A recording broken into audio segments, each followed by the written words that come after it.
بسم الله الرحمن الرحيم ألف لام را تلك آيات الكتاب الحكيم أكان للناس عجبا أوحينا إلى رجل منهم أن أنذر الناس وبشر الذين آمنوا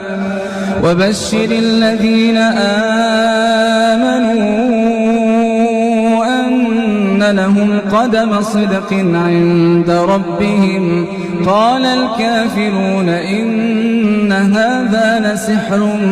مبين إن ربكم الله الذي خلق السماوات والأرض في 6 أيام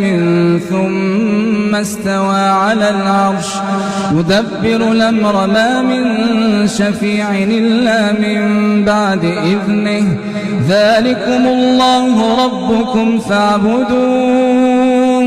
أفلا تذكرون إليه مرجعكم جميعا وعد الله حقا إنه يبدأ الخلق ثم يعيده ليجزي الذين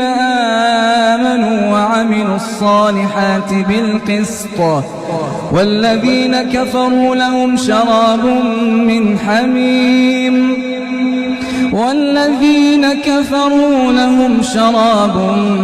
من حميم وعذاب أليم بما كانوا يكفرون اس علاقے کا پرانا نام نوشہرہ تھا جسے بہاولپور کے سرائکی نواب محمد صادق خان چہارم نے اپنے بیٹے کے نام پر رحیم یار خان رکھ دیا تھا 1955 تک یہ ریاست بہاولپور کا حصہ تھا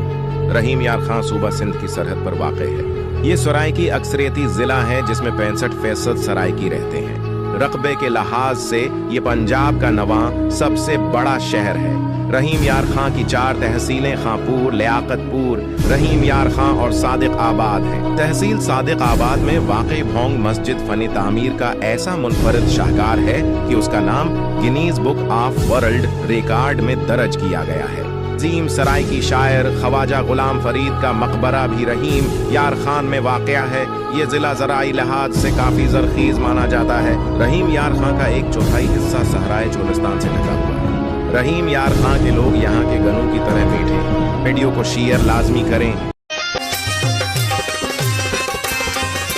رحیم یار خان دا ہے سینگار محبت والا دل دا ٹھار رحیم یار خان دا ہے سینگار دل والوں کا شہر لیاقت پور دلیروں کا شہر ڈی جی خان حسن والوں کا شہر خانپور